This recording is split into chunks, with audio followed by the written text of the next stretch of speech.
According to a recent survey, 80% of Americans can no longer afford fast food.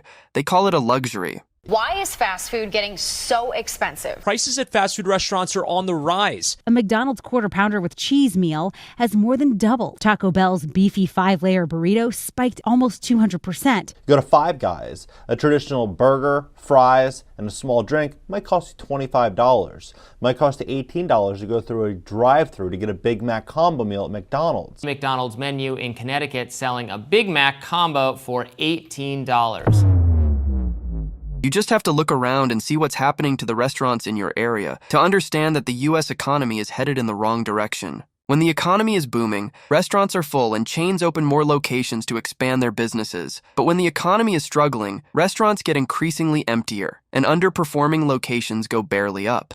Sadly, it seems that an economic apocalypse has started all over the country this year. Faced with higher living expenses, most households have very little discretionary income to spend as a result of inflated prices, and that's particularly true for our young adults. Americans love to eat out, but these days about 60% are living paycheck to paycheck. So without the extra dollars to spend at the end of each month, people are consuming less, and the restaurant industry is being disproportionately hard hit by this trend. According to Forbes, visits to sit-down restaurants has significantly reduced. People just can't afford to dine out as much as they once did. Consequently, we're witnessing a wave of restaurant closings that's growing larger all over the nation. Even in the Big Apple, many famous restaurants are being shut down. Despite being known for its great dining spots, New York City has been facing a major decline in foot traffic in recent years. From December 2023 to January 2024 alone, more than 40 big restaurants and bars have been shut down. In Middle America, where there are fewer people and household incomes are lower, almost all restaurants are feeling the pressure of empty seats.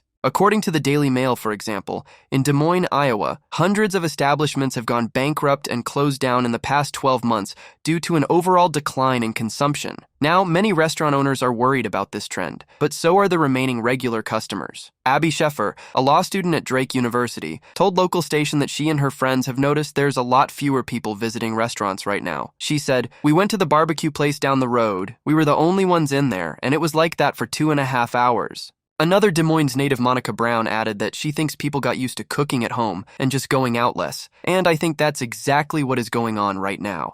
When times get tough, difficult decisions have to be made. And for many families, tighter budgets mean abandoning non-essential expenses. And for businesses, that can lead to cost-cutting initiatives that can often result in the closure of unprofitable locations. That's the case with Applebee's. After conducting 46 restaurant shutdowns, the company has decided to close another 35 this year. The restaurant, famous for its $10 burgers, has made the decision after analyzing the financial performance of the restaurants. Since 2017, the company, which competes with the likes of Waffle House and Denny's, has been shutting hundreds of restaurants. Similarly, more Boston Market restaurants will be gone soon. The chain once had nearly 1,000 locations nationwide, but now Boston Market is dying before our eyes. The pace of its demise has picked up over the past few months. Now, with its store count continuing to dip, Boston Market seems to have reached the end of the line. A couple of months ago, Boston Market's owner Jigish Pandya was denied Chapter 11 bankruptcy for the second time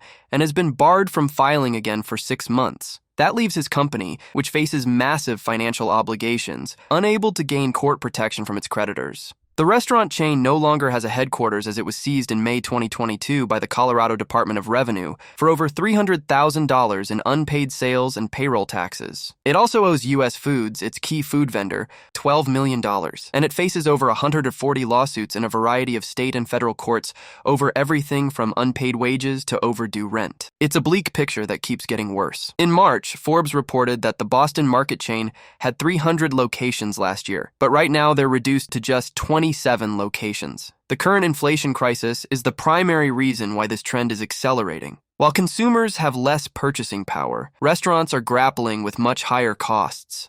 Jessica Dunker, the president and CEO of the Iowa Restaurant Association, said the reason so many restaurants are shuttering in 2024 is because the cost of goods is up 30%, and they're having to shell out higher wages to keep staff on. Dunker also pointed out that many food businesses are struggling to pay back loans they took out during the pandemic. And with foot traffic down across the board, according to Dunker, more and more restaurants are unable to pay off their loans, and they are forced to close. Unfortunately, things aren't going to get any better anytime soon. Many food staples are facing significant price hikes, and this will keep restaurant prices higher for longer.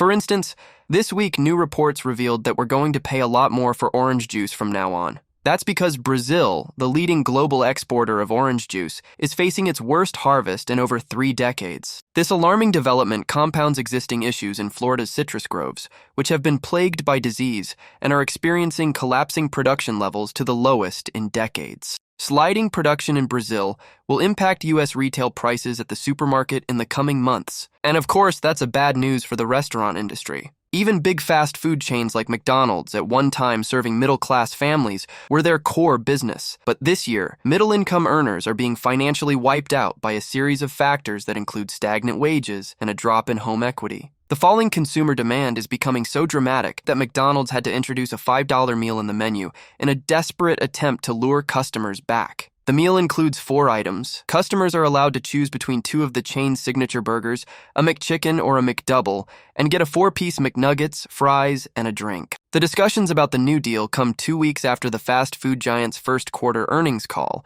where leadership highlighted how customers are increasingly price sensitive. A $5 meal would be a steep drop from current prices, especially in higher-cost cities. Bringing back affordable food for a month may allure some customers in the short term, but experts do not expect the promotion to make much of a difference over the long run. So far this year, the company's stock has fallen about 7%, as investors worry about rising costs and intensifying fast food competition.